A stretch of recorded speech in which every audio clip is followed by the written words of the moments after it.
보통심결TV 정심결입니다. 그거 아시나요? 확실한 다이어트와 내 몸이 건강하길 바란다면 탄수화물 섭취를 꼭 해야 한다는 것을요. 혹시나 살을 빼기 위해 굶고 있다거나 건강 챙기려고 탄수화물을 멀리하고 있으시다면 지금부터 이 영상에 집중해 주시길 바랍니다. 우선 탄수화물을 일정 기간 섭취하지 않을 시 나타나는 증상 첫 번째는 극심한 안구 건조증입니다.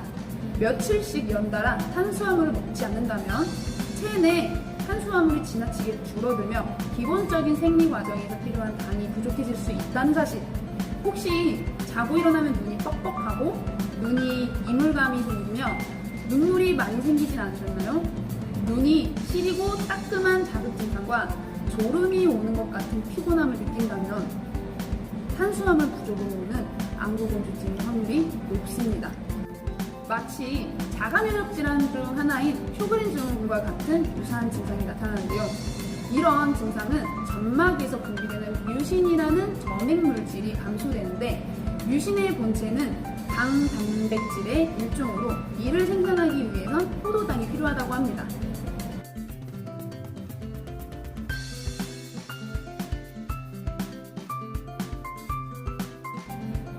우리가 자주 접하게 되는 단식이나 탄수화물을 피하게 된다면 뇌에서 필요한 포도당을 지키기 위해 눈과 입 그리고 대장에서 포도당을 지키며 그로 인해 뮤신결핍이 생긴다고 합니다. 안구 건조증뿐만 아니라 코와 입 그리고 입술도 말라서 심한 입냄새가 날 수도 있고 기상시 혀가 입천장에 붙어 있을 정도로 말라 있을 수 있습니다. 그리고 안구 건조증이라고 판단하시기 전에 꼭 해야 할 일은 병원에서 먼저 체크를 해보시길 권장해 드리는데 그 이유는 쇼그렌 증후군 때문이에요. 입이 마르고 건조한 안구를 단순 구강 건조나 안구 건조 등으로 생각하고 방치 시 쇼그렌 증후군일 경우 전신에 합병증이 올 수 있고 악성 림프종이 발병할 우려가 높으니 꼭 정확한 진단을 체크해 보시길 바랍니다. 그럼 여기서 잠깐! 자가면역 질환인 쇼그렌 증후군이란 체내에 면역계에 이상이 생겨 면역세포가 스스로 신체를 공격하는 자가면역 질환이에요. 특히 40대 이상 그리고 중년 여성에서 발생 확률이 높으며 쇼그렌 증후군이 발생했을 경우 안구 피로감, 구강 건조, 안구 건조, 복부 통증, 소화장애, 그리고 관절 근육통까지 다양한 전신 증상이 발생할 수 있다고 합니다. 합병증으로는 온몸이 건조해지고 손끝, 발끝 감각이 둔해지기도 하며 손끝과 발끝이 저리는 말초신경 질환도 생길 수 있습니다. 이 증상은 조기 진단이 중요하지만 아직 병원을 다녀오시지 못한 분들 중 3개월 이상 이런 증상이 있으시다면 꼭 병원을 다녀오시길 바랍니다.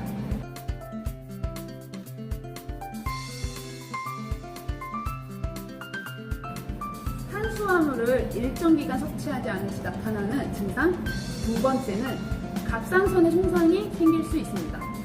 심한 저칼로리 다이어트는 우리 몸에 충분한 에너지 공급이 어려워지면 에너지를 쓰기 위해 저장해둔 것들을 꺼내게 됩니다.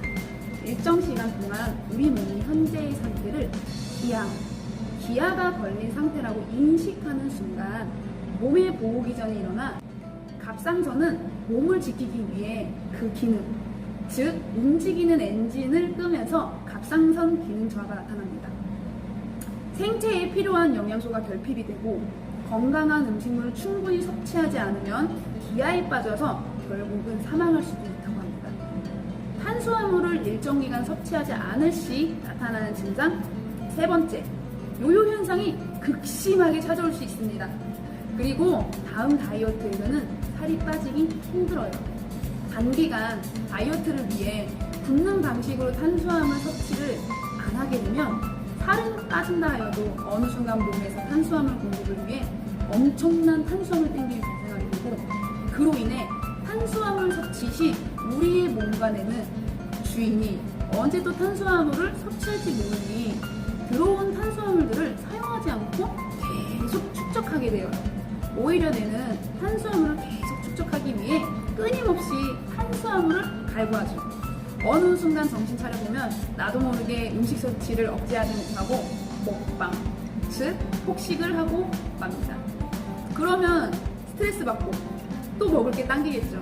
그렇게 요요가 찾아오게 되고 무한반복이 되는 서클과도 같네요.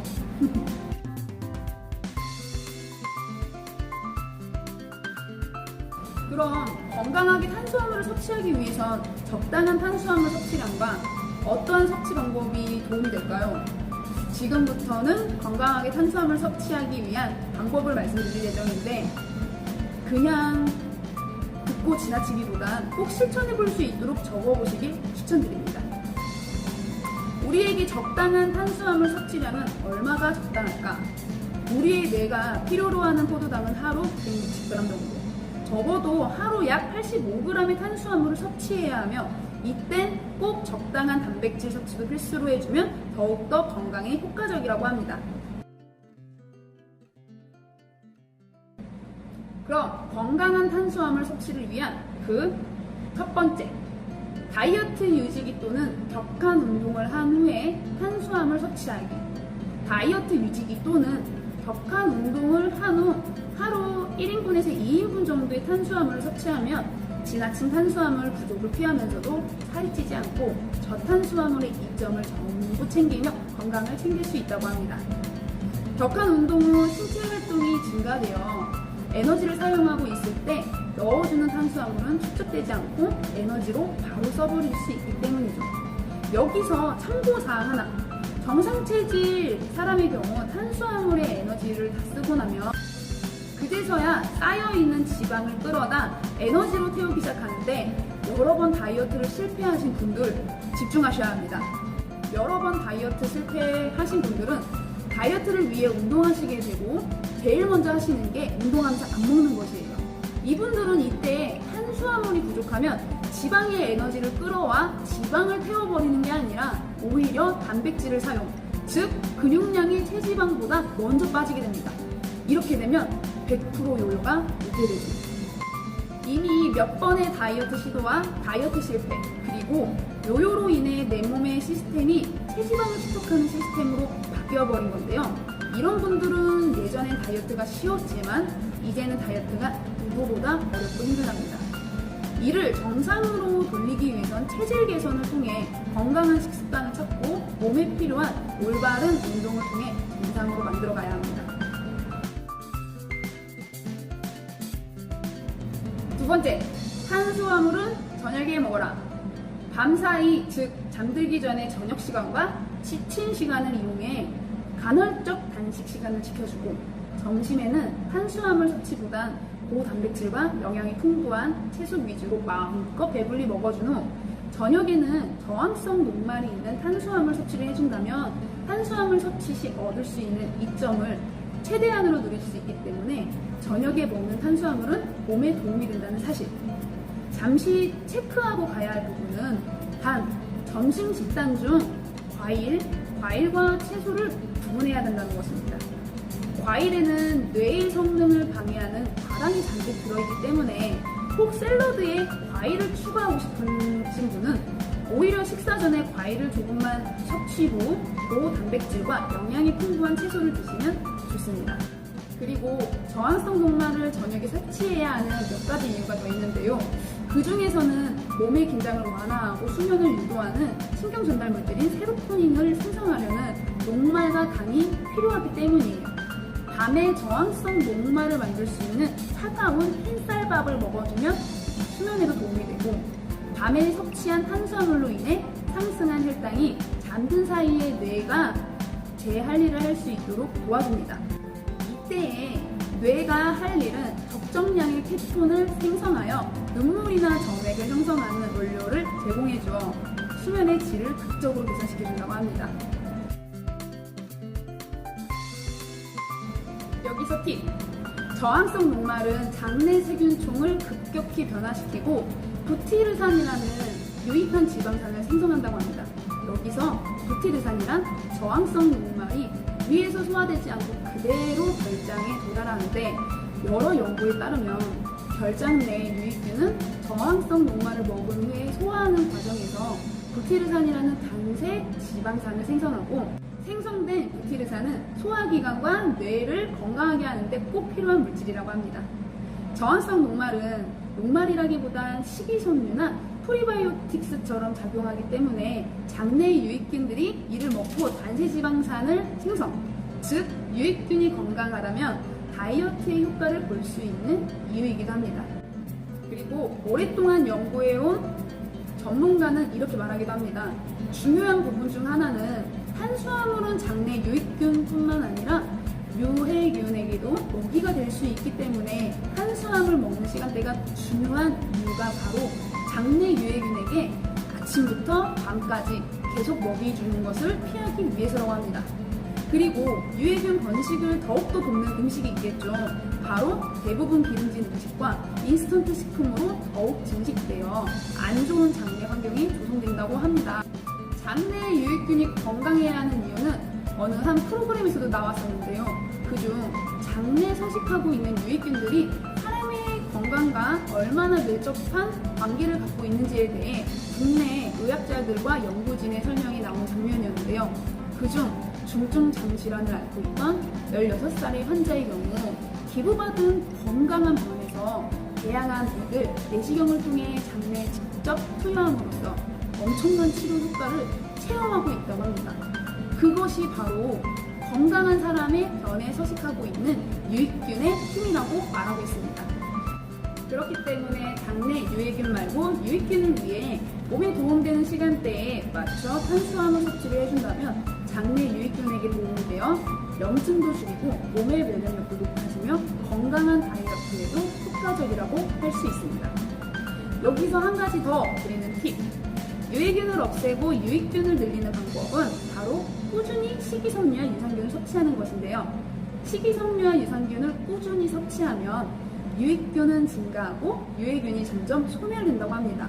이는 식이섬유가 유익균에 발휘되기 때문인데요. 유익균이 건강해지면서 신진대사가 잘 이루어지고 배출과 순환에도 도움이 되어 지방 분해에도 훨씬 시너지 효과가 된다는 사실. 그럼 여기서 잠깐! 식이섬유는 하루에 얼마나 먹어야 하나요? 식이섬유 하루 최소 권장량은 25g에서 30g이며 개인에게 맞게 드시는 게 제일 좋은 방법이고요. 또한 일반 자연 식재료에서는 무, 양상추, 양배추, 브로콜리 등 식단으로 챙겨 드시면 이 식이섬유에 도움이 된답니다. 탄수화물은 덕이 아닙니다. 저탄고지를 잘못 이해하고 생각하여 탄수화물을 아예 멀리 하시는 분들도 계시는데 저탄고지에서도 적당한 탄수화물은 필수랍니다. 탄수화물을 먹으면 살찐다고 멀리 하시는 분들, 탄수화물만 멀리 한다고 다 해결되는 게 아니라 탄수화물도 먹는 방법이 있으며 어떻게 먹어야 효과적으로 건강한 몸이 될 수 있는지 오늘 건강한 정보 등 신기한 팁을 통해 조금은 도움이 되셨을까요? 다음 주에는 예쁜 체형은 운동으로 만들어지는 게 아니다? 라는 주제로 다음 주에 찾아뵐 거예요. 다음 주에도 건강한 정보를 듣고 싶으시다면 잊지 말고 지금 바로 구독 버튼을 꾹 눌러주시고 우리 구독자분들께 오늘의 정보가 도움이 되셨길 바라며 또한 오늘의 정보가 나의 지인에게도 도움이 되겠다 싶으면 이 영상을 지금 바로 공유해주세요. 지인과 함께 건강을 챙길 수 있는 좋은 정보만이 업로드 있는 건강한 정보통 신별TV를 시청해주시길 바랍니다. 다음 주에는 예쁜 체형은 운동으로 만들어지는 게 아니다 라는 주제로 찾아뵙도록 하겠습니다. 멋진 주말 되시고 다음 주에 만나요. 안녕.